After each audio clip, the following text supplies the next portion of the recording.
Hello. One brilliant thing about doing this is that we get lots of questions from people, which is exactly what we need. And this last week, we had one on a subject which is very popular about financial advisors. This question absolutely hits the nail on the head, though. It's how do you measure the value you get from a financial advisor? Yeah, this is a good one because it's a simple enough question, but really you don't come to find the answer to that until you're enjoying a comfortable retirement many decades hence. But there are a couple of things you can do to try and get yourself ahead of the game, if you like. The first of which is only pay for the advice that you want. I know that sounds obvious, but basically Chris Dillow at the Investors Chronicle put it in a very good way. It's worth paying a financial advisor for tax advice and for financial planning, but you don't really need to pay for investment advice. That there are various sort of means of getting free advice from that. A lot of the online ISA providers and SIP providers have engines that can establish what your risk appetite is and establish, suggest investment patterns for you. So you don't need to be paying away 1 or 2% simply for that. No.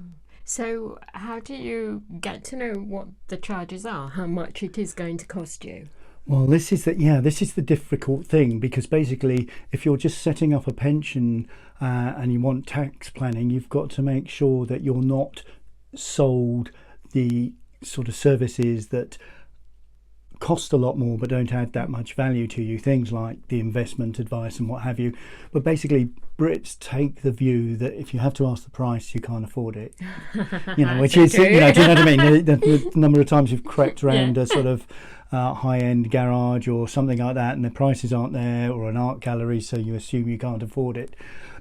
And one thing that reinforces that message is that many financial advisors say, look, we don't deal with people with pots of less than 100,000, 250,000, or I was just looking before we came on air here, there are several that won't look at you if you've got less than 500,000. So that all adds up to the sort of impression that if you have to ask the price, you can't afford it.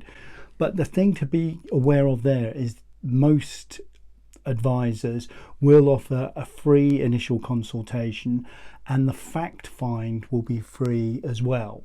So basically there's no obligation to go forward on that, and it gives you a chance to, if you like, try before you buy. You can see if the advisor's a good fit, and what I mean by that is is it somebody you feel comfortable asking questions of, because financial advisors very often aren't that great. They're good at lecturing, but they're not very good at answering questions.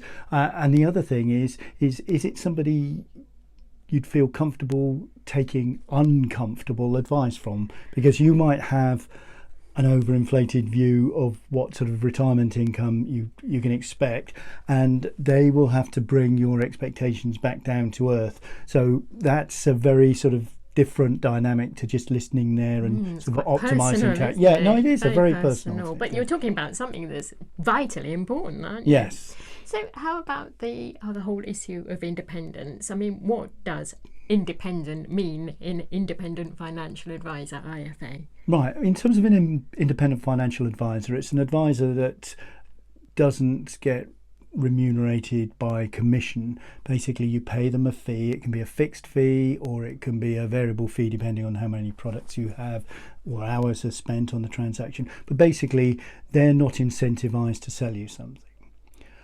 So that's where the independence comes from. A restricted advisor will provide you with a lot of the same answers, if you like, but they will be selling the products of their employer, basically. And it doesn't help much because the largest player in the market, in fact, is often touted as independent financial advice, sometimes erroneously on websites and stuff like that, but it is a tied player. And to make matters worse, it's got a very front-loaded, expensive charge structure, which again is quite off-putting if you're paying 5 or 6% up front, even if the charges taper off later in the piece. I'm not surprised. And I mean the issue is also it's quite important because you are paying for advice now, not the advisor living off a commission. So you need to know what the charges are. And unfortunately, price transparency in the sector is awful. We regularly track financial advisor charges, and a lot of the websites we've been looking at over the last few years, which previously disclosed the charges, now say you have to contact them to see what the charges are. So it's actually a situation that's getting worse, not better. Yeah, you're feeling like you're being drawn in, aren't you? Yes, exactly. So transparency isn't transparent. What it boils down to is you go for personal recommendations. Yeah, I mean, personal recommendations in anything are very valuable. I mean, they're not the end of the entire situation, because basically people who are making recommendations aren't necessarily financial professionals. So, but yeah, it's the best you're going to get. You know, this is why sort of comments and feedback on things like Amazon and eBay are so valuable as well. You know, that sort of thing. But to be entirely fair to advisors, that they are a bit caught in the middle as well, because if you ask them, how do I invest just a couple of thousand in an ISA for an annual contribution or something like that, their problem is to give you proper advice. They have to do a deep dive on your financial situation to make sure they're not missing anything. Whereas if you were to casually ask for advice, or, you know, write to an financial agony aunt or something like that, that will be a quicker and easier process. And you can see very quickly that being charged £2,000 or £3,000 to decide how to invest £5,000 in an ISA isn't a cost-effective thing.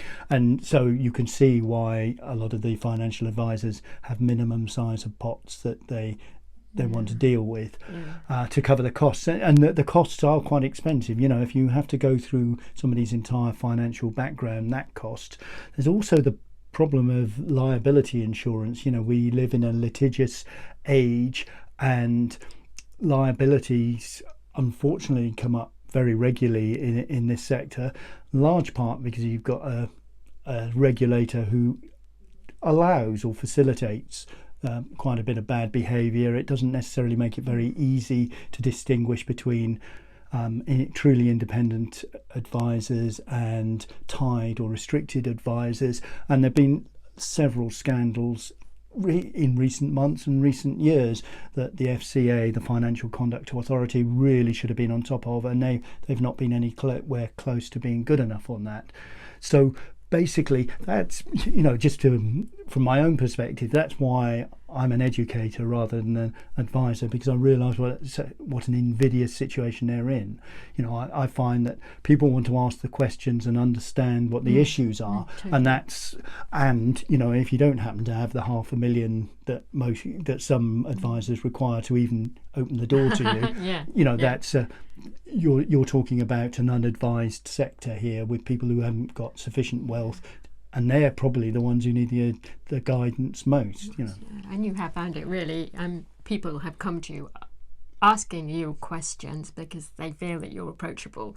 You can give them the answers, but more than that, you can tell them the questions to ask the financial advisor. And that's that right. helps them get this value. Yes, that's right. I mean, you know, I'm very often the financial advisor will answer the questions, but if you don't feel confident or have an appreciation of what questions you feel you can ask, then it's confidence is everything, isn't it? Really. Yeah. Hey, to sum it up then. Anyway, to sum it up, to get the best value out of a financial advisor, I think you've got to be clear about what you want from the discussion. So, you know, don't be forced or feel bounced into buying the extras, the annual reviews that only cost 1% or 1.5%, and in addition to that, do try before you buy, because this is very much a thing with the advisor community now. You get your first session free.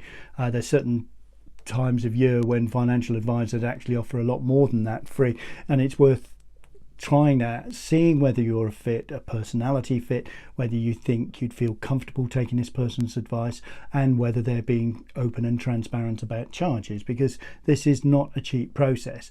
But I think the more important thing than getting sort of hung up on whether you can find affordable financial advice is just to make a start. Very often it's more important that you invest than how you invest. Obviously there are more efficient ways of doing it, but you know, examples might be if your employer offers to match your pension contributions, take full advantage of that. You know, take advantage of regular ISA savings, and lifetime ISAs even offer a 25% bonus for if you use the funds for retirement or your first home purchase. So that, you know, that's worth bearing in mind as well. And above all else is make sure you're up to date on your national insurance payments for the state pension, because that's something advisors rarely stress, and it is easily the biggest bang for your buck you're going to get from personal investment towards your retirement. Anyway, so we hope you found this useful. We will be following up in future videos a number of the points that have arisen from this one, like how to get free investment advice and guidance. That we do like free stuff here. So please subscribe to see those videos, ring the bell to be alerted about them, and feel free to post comments with questions. Below. And so until next week, take care out there.